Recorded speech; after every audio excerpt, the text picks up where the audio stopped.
సంగారెడ్డి నుంచి పాదయాత్ర ప్రారంభించినటువంటి అయ్యప్ప స్వామి యొక్క కిరణం, అయ్యప్ప స్వామి యొక్క జ్యోతులు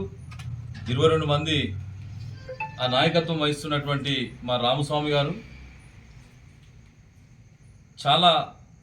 సంగారెడ్డి ప్రజలు, తెలంగాణ ప్రజలు, యావత్ భారతదేశ ప్రజలు సుఖశాంతులతో ఉండాలనేటువంటి దాని మీద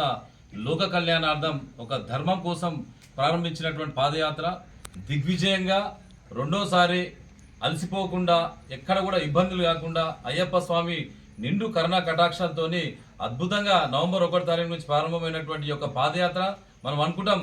పాదయాత్ర వీళ్ళు చేస్తున్నారు కానీ ఆ పాదయాత్ర లోపట చెప్పులు లేకుండా ఏం లేకుండా పోతుంటే చిన్న చిన్న కంకర రాళ్ళు ఎన్ని రకాల ఇబ్బందులు అంటే ఆ పాదయాత్ర లోపట దైవాన్ని స్మరించుకుంటా అయ్యప్ప స్వామిని స్మరించుకుంటా నిరంతరం వాళ్ళ యొక్క స్మరణ ఒకటే అయ్యప్ప స్వామియే శరణమయ్యప్ప స్వామియే శరణమయ్యప్ప అనేటువంటి దాని మీద సంపూర్ణంగా భగవంతునికి అంకితమైనటువంటి 22 మందికి నాయకత్వం వహిస్తున్నటువంటి వాళ్ళ కన్న తల్లిదండ్రులకు నేను హృదయపూర్వకమైనటువంటి ధన్యవాదాలు తెలియజేసుకుంటే సామాన్యమైన విషయం కాదు. లోక కళ్యాణార్థం అందరూ సంతోషంగా ఉండాలి, అందరు బాగుంటేనే మనం బాగుంటాం అనేటువంటి ఒక మంచి సంకల్పంతో మా రాము గారు చేస్తున్నటువంటి యొక్క ద్వితీయంగా ఆయన ఐదు సార్లు చేయాలనేటువంటి సంకల్పం తీసుకున్నారు. 2 సార్లు దిగ్విజయం చేసి సంగారెడ్డి యొక్క ఖ్యాతిని మొత్తం భారతదేశం కాదు ప్రపంచ స్థాయిలో తీసుకోవడానికి కృషి చేస్తున్నటువంటి మా రామ్ గారికి నేను హృదయపూర్వకమైన ధన్యవాదాలు. వారికి సహకరిస్తున్నటువంటి మా విశ్వనాథ్ గారు, మా వెంకన్న గారు, అదేవిధంగా బబ్లు గారు, బంటి గారు, అదేవిధంగా డ్రీమ్ వెంకట్ గారు, నవీన్ గారు, చాలా మంది చాలా మంది ఉన్నారు. అందరు కూడా నేను మరొకసారి హృదయపూర్వకమైన ధన్యవాదాలు తెలియజేసుకుంటా. మన జీవితంలో మనం ఏం తీసుకోం, కనురెప్ప తెరిస్తే ఉయ్యాల, కనురెప్ప మూస్తే మనం ఇంకోని మొయ్యాల. ఏం డబ్బు రాదు, ఏం రాదు, చివరిగా మిగిలేది భగవంతుని యొక్క నామస్మరణే. ఈ చిన్న వయసులోనే కన్యాస్వాములు కూడా చాలా మంది ఈ పాదయాత్రలు పాల్గొన్నారంటే అది ఎన్నో జన్మల పుణ్యం ఉంటేనే అవకాశం వస్తానేటువంటి విషయాన్ని కూడా మరొకసారి తెలియజేసుకుంటూ సంగారెడ్డి యొక్క ఆధ్యాత్మికమైనటువంటి శక్తిని ఈరోజు నవరత్నాల దేవాలయం సంబంధించినటువంటి దాని మీద కానీ అన్ని దేవస్థానాలకు సంబంధించినటువంటి దాని మీద కానీ అయ్యప్ప అంటే ఎటువంటి వ్యక్తి అయినా సరే ఏ రకమైన ఇబ్బందులైనా సరే ఒక్కసారి స్మరణ చేసుకుంటే ఖచ్చితంగా అయ్యప్ప స్వామి యొక్క పాదాల దగ్గర తీసుకోవద్దు అనేటువంటి నిర్వచనమే ఈ యొక్క పాదయాత్ర అనేటువంటి విషయాన్ని కూడా మరొకసారి తెలియజేసుకుంటూ ఈ పాదయాత్ర ద్వారా ఒకటి తెలుసుకునే ఏంటంటే ఎవరైనా సరే నాకు తెలిసిన మటుకు 70 ఏళ్ళు ఉన్నటువంటి వాళ్ళు కూడా ఈ పాదయాత్రలో పాల్గొన్నారంటే భగవంతుని యొక్క మహిమ ఎక్కడ లేదు, ఇక్కడనే కల్పిస్తుంది. ఇక్కడ ఉన్నటువంటి కొందరు కూడా 70-75 ఏళ్ళు దాటిన వాళ్ళు కూడా వాళ్ళు ఏమాత్రం అలసిపోకుండా, ఏమాత్రం ఇబ్బంది కాకుండా, ఏమాత్రం అనారోగ్య పాలు కాకుండా నడిచినంటే దాని వెనుక ఉన్నటువంటి ప్రణాళిక కూడా చాలా అద్భుతమైనటువంటి ప్రణాళిక. వాళ్ళు ఎక్కడ పోతున్నారు, ఏ కార్యక్రమం పోతున్నారు, ఎట్లా చేస్తున్నారు అనేటువంటి దాని మీద ప్రతిదీ కూడా ఉదయం 3:30కి లేచి వాళ్ళు చేసేటువంటి పాదయాత్ర నిజంగా చెప్తున్నా కదా, కుటుంబాన్ని మర్చిపోయారు, అన్నదమ్ములను మర్చిపోయారు, మొత్తం మర్చిపోయి అయ్యప్ప స్వామి తప్ప ఇంకా వాళ్ళ రక్తంలో తెల్ల రక్త కణాలు, ఎర్ర రక్త కణాలు ఉంటాయి. కానీ ఇక్కడ ఉన్నటువంటి 22 మంది లోపల అయ్యప్ప స్వామి యొక్క రక్త కణాలు ఉన్నటువంటి గొప్ప ఆధ్యాత్మికులుగా అన్నటువంటి గడ్డ మన సంగారెడ్డి గడ్డ అనేటువంటి విషయాన్ని కూడా మరొకసారి తెలియజేసుకుంటూ వీళ్ళందరూ కూడా ఇక్కడ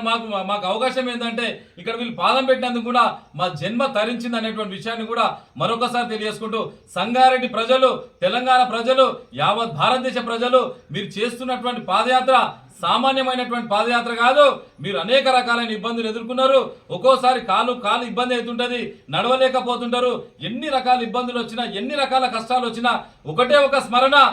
స్వామియే శరణమయ్యప్ప అనేటువంటి దాని అనగానే వెంటనే నొప్పులు మాయమైపోయి కూడా ఇంత దిగ్విజయంగా 45 రోజులు పూర్తి చేసుకున్నారంటే నిజంగా చెప్తున్నా కదా, వాళ్ళు ఇప్పుడు కూడా ఎట్లున్నారంటే ఇప్పుడు కూడా మళ్ళీ కూడా పాదయాత్ర చేస్తా అంటే కూడా సిద్ధమైనటువంటి ఉన్నారంటే వాళ్ళ యొక్క సంకల్పం, వాళ్ళ యొక్క దైవం, వాళ్ళ యొక్క దైవ భక్తి, వాళ్ళ దైవం మీద ఉన్నటువంటి చిత్తశుద్ధి. నిజంగా చెప్తున్నా కదా, ఇలాంటి భక్తులు అన్నటువంటి దేశం చాలా గొప్ప దేశం అవుతుంది. దానికి నిర్వచనమే ఈ అయ్యప్ప స్వాములు అనేటువంటి విషయాన్ని కూడా మరొకసారి తెలియజేసుకుంటూ మా కుటుంబానికి పూర్ణ ఫ్యామిలీకి సంబంధించినటువంటి అందరూ కూడా ఇక్కడ వాళ్ళు రావడం అనేటువంటిది మాది కూడా ఎన్నో జన్మల పుణ్యం ఉంటుంది, అవకాశం ఉంటుంది అనే విషయాన్ని కూడా మరొకసారి తెలియజేసుకుంటూ రాము తీసుకున్నటువంటి సంకల్పం సామాన్యమైన సంకల్పం కాదు. మొదటిసారి తీసుకున్నాం అనుకున్నా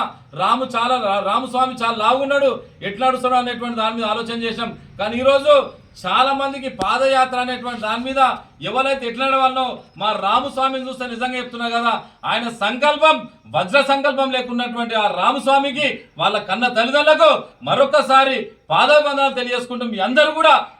జన్మల మీరు చేసేటువంటి ఈ దైవ భక్తి సేవ అనేటువంటిది కూడా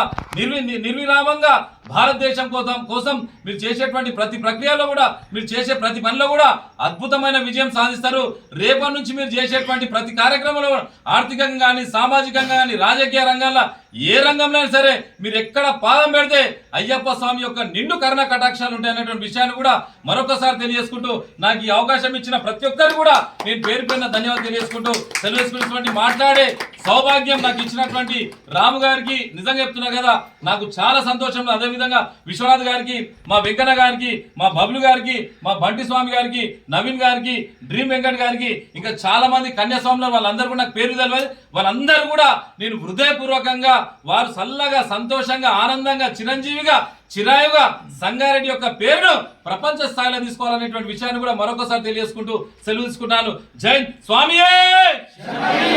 స్వామియే స్వామియే.